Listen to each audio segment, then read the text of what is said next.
салом алейкум, хуш омадед ба канали ман дар ютуб ва ман имрӯз ба шумо яъне ки қонунҳои нав, навигариҳои нав, лоиҳаҳои нав ки дар қонунҳои Федератсияи Русия пешниҳод шудааст, таҳти баррасӣ қарор доранд ё эълон шуданд ба шумо пешниҳод мекунам. Оиди госпрограмма переселенӣ, оиди регистратсия, оиди яъне ки ҳуҷҷатгузорӣ кардан РВП, вид на жительство, гражданство, оиди экзамен, имтиҳон супоридан бо забони русӣ. Ҳама инҳоро ман ба шумо ҳозир сода ба забони тоҷикӣ яъне конкретна мухтасар мефаҳмонам. Шумо метавонед ки видеоро аз аввал то охир бо диққат гӯш кунед ва саволҳо бошад дар поёни видео нависед. Зиёд инсонҳо савол медиҳад ки чаро ман дербоз набудам. Албатта шахсе ки оиладор аст, зиндагӣ дорад, бо сабабҳои оилавӣ ман имконият пайдо накардам ки ҳар рӯз ба шумо видео пешниҳод кунам, имконият ҳам надорам. Ва ғайр ин ба шумо гуфтаниам ки баъзе инсонҳо савол медиҳанд ки мумкин ютуб дар Федератсияи Русия ҳозир пул намедиҳад, барои ҳамин шумо видео намекунед. На, ба шумо ман гуфтаниам ки аз моҳи январи 2020 ки ман каналро кушодам ба хотири инсонҳое ки бисёр илтимос хоҳиш кардам, ман канал кушодам. бовар кунед то инҷониб ман як тин аз ҳамин ютуб фоида надидам ва аҳамият ҳам надодам. рости то имрӯз ман ягон тин фоида надидам ва имрӯз ютуб дар Русия масалан корбарони ютубро маблағ намедиҳад. ман вақт пайдо кунам, саломатӣ хуб дошта бошам, парвои ягон пул ё дигар надорам, ҳамин хел ба саволҳо видео карда пешниҳод мекунам. Аммо ин аввалаш ки вобаста аз саломатӣ аст, дуюм ки вобаста аз масалан сабабҳои оилавӣ, вақт, зиндагӣ аст. Агар вақт шуд, чаро не, ба саволҳои шумо бемалол метавонам ки ҳар рӯз видео карда пешниҳод кунам. Агар вақт нашавад, шумо бинед ки агар ман ба саволҳои шумо ҷавоб надодам, аз ин маълум аст ки ман вақт надорам, имконият надорам. яъне зиёд инсонҳо савол додед оиди госпрограмма переселени Фарзона Одинаева ва Азам Очилдиев, Азам Зоҳидов саволҳо додед. Ба бисёри шумо ман дар комментариҳо ҷавоб менависам, каме вақт ёфта. Аммо боз мегӯям ки ба монанди шумо зиёд инсонҳо савол медиҳанд, ҳамин саволҳои шуморо медиҳанд, ман ҳозир ҳамаи ҳамон саволҳоро ҷавоб медиҳам. Нафарони госпрограмма переселени супориданиед ё супоридае дар навбатед, нафарони навбат бошед, ба шумо ҷавоб дода бошанд ки аризаи шумо қабул шуд, интизор шавед, ба шумо ҷавоб медиҳам. ва нафароне ки акнун супориданиед, саволҳо медиҳед ки чӣ гуна имтиҳонҳо мешавад, чӣ гуна ҳуҷҷатҳо мешавад, ман видеои пештарои манро бинед, 3-4 видео дар бораи переселение аст, ҳамаш пурра гуфтаам. агар аз аввал то охири видео бо диққат гӯш кунед, мефаҳмед.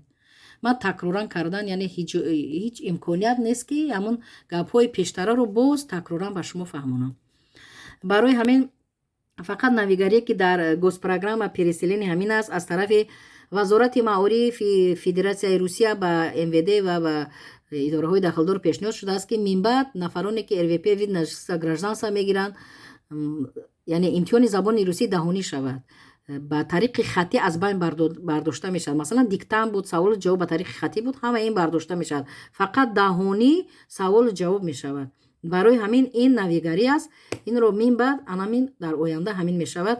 имтиҳон ба забони русӣ даҳонӣ мешавад. инро бидонед, тайёр бошед, забони русиро хубтар ёд гиред. ва саволҳо додан чӣ пурсида мешавад? Пурсида мешавад зиёдтар таърихи Русия. таърихи русиро аз куҷо меёбед? Китоб ёбед, хубтар наёбед, дар ҳамин интернет медароед, дар Яндекс. дар Яндекс медароед, мана история Россия менависед.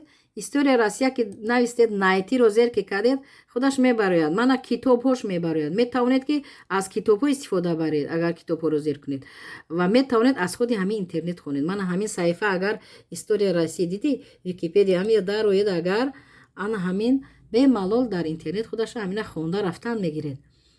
яъне ки аз аввали ҳамон таърихи мана Русия аз аввал то охир ҳамин пурра навишта шудааст. бемалол инро хонда шумо метавонед ки 80% зиёд ҳамин саволҳое ки ба шумо медиҳанд аз ҳамин история Россия, таърихи Русия аз ҳамин саҳифа аст. шумо бемалол метавонед ки яъне ки ба саволҳо ҷавоб диҳед.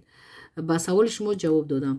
ва ғайр ин боз гуфтаниам ки зиёд инсонҳо ҳамин калимаи видеоро зер кунед ё плейлистро, видеоҳои ман қатор мераванд. плейлист ду тақсим мешавад, аммо видео ҳама обши умумда видео мебароянд. ҳамон видеои лозимаро гирифта шумо гӯш мекунед, истифода мебаред. ман ҳоҷати такрор кардан надорам. ва зангҳои телефонӣ бисёр мешаванд. ман умуман ба зангҳои телефонӣ имконияти ҷавоб додан надорам. метавонед сообщение паёмак нависед, имконият шуд ҷавоб медиҳем, имконият нашуд ҳамин ютуба бинед, ба саволҳои худ ҳатман ҷавоб меёбед. ва оиди переселени фаҳмондам. нафароне ки зиёд боз савол доданд оиди переселене ки ҳуҷҷатҳои онҳо баргардонида шуд, яъне рад шуд, отказ шуд. Сабаби онҳо дар чӣ? Сабаби онҳоро ман гуфта наметавонам. Ман коргари МВД Федератсияи Русия нестам, ман ҳуқуқшинос ҳастам. Фақат ман сабаби асосияшро дар чӣ мебинам ҳамчун ҳуқуқшинос? яъне ки дар Федератсияи Русия 58 минтақа субъект иҷозат дорад ки госпрограмма переселени яъне шаҳрвандони дигар давлатро қабул кунад. Инҳо куҷоҳоянд? ҳозир ман кадом шаҳру минтақаам ба шумо баъзеашро мефаҳмонам, мондагиаш дар рӯйхатҳо ҳаст. яъне ки дар 58 субъекти Русия қабул мешаванд переселенсҳо. агар шумо дар ҳамон 58 субъекти ҳамон минтақаҳои Русия агар ҳуҷҷат насупоред, дар дигар ҷое ки қабул намекунанд супоред, албатта ҳуҷҷатҳои шумо баргардонда мешаванд. масалан бинем Бурятия, Забайкальских, Камчатских, Приморских, Владивосток, Хабаровский край, Амурская, Иркутская, Магаданская, Сахалинская область ва ғайраҳо.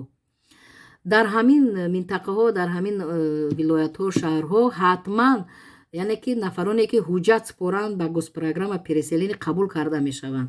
чунки аҳолӣ кам аст, ба инҳо коргар лозим, мутахассис лозим, аҳолӣ лозим. барои ҳамин ба ҳамин ҷо агар муроҷиат кунед, пур нашуда бошад, ҳатман қабул мекунанд. шумо бемалол ба Русия омада муддати кӯтоҳтарин шаҳрванди Русия мешавед. чунки зиёд инсонҳо савол медиҳанд муддати чанд вақт мо ба программа переселени рафта шаҳрванди Русия мешавем. вақте ки шумо ҳуҷҷатҳои худро дар Тоҷикистон супоридед, муддати 2 ё 3 моҳ месанҷанд. вақте шумо ҳуҷҷатҳои шумо санҷида шуданд, ба шумо дабру додан, иҷозат доданд ки ба Русия равед, ба Русия ки омадед, ҳуҷҷатҳои шумо аллакай санҷида шуданд, фақат печати РВП мезананд 3 сола. печати РВП-ро ки задан, баъди вай шумо ҳуқуқ доред баъди 2 рӯз, 3 рӯз, 1 ҳафта ҳуҷҷатҳои худро барои гирифтани шаҳрвандӣ супоред. вақте супоред, муддати 3 моҳ ё 4 моҳ шумо шаҳрванди Русия мешавед, паспорти сурхро мегиред. ба воситаи госпрограмма переселени тезтар шаҳрванди Русия шудан мумкин аст. ана ҳаминро ман ба шумо саволҳо зиёд шуд фаҳмондам. шумо фақат видеоро мебинед, класс монед, лайк монед, то ки видео паҳн шавад, видео бознашр шавад, зиёд шавад, дигарон низ истифода баранд. аввал савол ба шумо мерасад, баъдан ба ман мерасад. чунки зиёд инсонҳо ҳамин саволҳоро медиҳанд, чунки зиёд инсонҳо омаданӣ ҳастанд, сарсону саргардонанд. барои ҳавай хуб мешуд ки видеоро класс монед. ҳар як видеое тамошо мекунед, класс лайкро зер кунед, то ки дигарон бубинанд. шумо ҳеҷ вақт хавотир нашавед ки мо миллионҳо ютуб ба мо пул медиҳад. аз аввал ман як тин нагирифтам, ҳозир ку ютуб баста шудааст, яъне маблағ намедиҳад. дар Русия масалан маблағ умуман намедиҳад ба шаҳрвандони Русия. барои ҳамин инро бидонед. ман вақт пайдо кунам, имконият бошад, саломатӣ хуб дошта бошам, ҳатман анам хел ба тамоми саволҳои шумо видео карда пешниҳод мекунам. парвои пул додан надодан надорам. пул диҳад бо хубтар, меҳнати ҳалоли худам аст. меҳнати ҳалол аст. агар ки пул надиҳадам ҳечи шукрона мекунам. фақат як нафаре ки ҳамин раҳмат гӯяд, дуои нек кунад ки аз ҳамин видеои ман фоида дидааст, барои ман бас аст. ҳолон ки садҳо инсонҳо яъне шаҳрванди Русия шуданд, ҳуҷҷат гирифтанд, ба мо шабу рӯз салом дода раҳмат яъне ки миннатдорӣ баён мекунанд. ҳамин аз замин то осмон ман хурсанд мешавам. барои ман ҳаминаш басанда аст. ғайри ин боз гуфтаниам ки регистратсия шаҳрвандони Ӯзбекистон дар Русия аввал 7 рӯз буд муҳлаташ, ҳозир 15 рӯз шуд. минбаъд шаҳрвандони Ӯзбекистон дар Русия муддати 15 рӯз берегистратсия гаштугузор карда метавонанд. муддати 15 рӯз метавонанд ҷои зист кор ёфта, баъдан регистратсия карда ҳуҷҷатгузорӣ кунанд. ин ҳам минбаъд 15 рӯз муҳлат доранд. ба монанди масалан шаҳрвандони Тоҷикистон аввал 7 рӯз буд, баъд 15 шуд. ҳамин Ӯзбекистон низ 15 рӯз муҳлати регистратсия дароз карда шуд. ва ғайри ин гуфтаниам ки дар бораи пособия зиёд инсонҳо савол медиҳед. саволҳои шуморо гуфтаниам ки пособия фақат ба социални защитаи ҳамон минтақа муроҷиат кунед, ба пенсиони фонд муроҷиат кунед ё ки МФЦ муроҷиат кунед. ҳар рӯз як тағйироту иловаҳо мешавад оиди гирифтани пособия ва шумо метавонед аз он ҷо мухтасар яъне ки маълумот гиред. ва ғайри ин ба шумо гуфтаниам ки 23 май яъне фардо 23 май 2022 сол бо 173 профессия дар Русия РВП вид на жительство гражданство дода мешавад. бо 173 профессия РВП вид на жительство гражданство дода мешавад. ин минбаъд. барои ҳамин аз 23 аллакай ба ҳисоб гирифта мешавад. нафароне ки имконият доранд марҳамат муроҷиат кунанд ба саволҳои худ метавонанд ки аз ҳамун минтақаҳои худ ҷавоб гиранд. ва ғайри ин гуфтаниам ки нафароне ки саволҳои зиёд медиҳед ва ҷавобҳоро дер мегиред, боз такрор мекунам ки дар саҳифаи одноклассники ман дароед, Ширин Ибронова дар ҳамон ҷо саҳифаи ман аст ва зиёд юристу адвокатҳо ҳастанд. Агар моро наёфтед, бо ҳамонҳо метавонед ки саволу ҷавоб кунед. ва нафароне ки саволҳо нависед, интизор ки шудед, ман ҷавоб надодам, марҳамат муроҷиат кунед ба ҳамон саҳифаи одноклассники ман. агар ки интизор шавед, вақт шавад, ман ба саволҳои шумо ҳатман ҷавоб медиҳам. ин ҳам вобаста аз саломатӣ аст, вобаста аз сафарҳои ман аст. мумкин ман ба дигар давлатҳо сафар кунам аз Русия ва имконият надошта бошам, серкор бошам.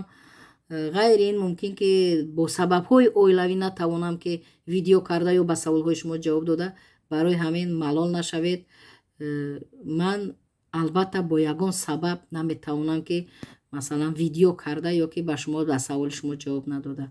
вақте видеоҳоро мебинед, ҳатман лайк гузоред, то ки дигарон бубинанд. савоб аввал барои шумо мерасад, баъдан савоб ба ман мерасад. дар амони худованд бошед, бо мо бошед ва видеоҳоро падилитса кунед, ба тамоми саҳифаҳо раванд. айни ҳол дар Русия саҳифаи Инстаграм, Фейсбук баста шудааст. тамоми Русия мумкин нест инҳоро истифода бурда. ман дар Русия ҳастам ва ғайри ин ютуб маблағ намедиҳад дар Русия. мумкин ки агар ман ба дигар давлат равам, дар саҳифаи мессенҷер Фейсбук ё Инстаграм даромада тавонам, мумкин ки масалан наравам. инро ҳамаш вобаста аз қисмату тақдиру насиб аст. худо ҳофиз.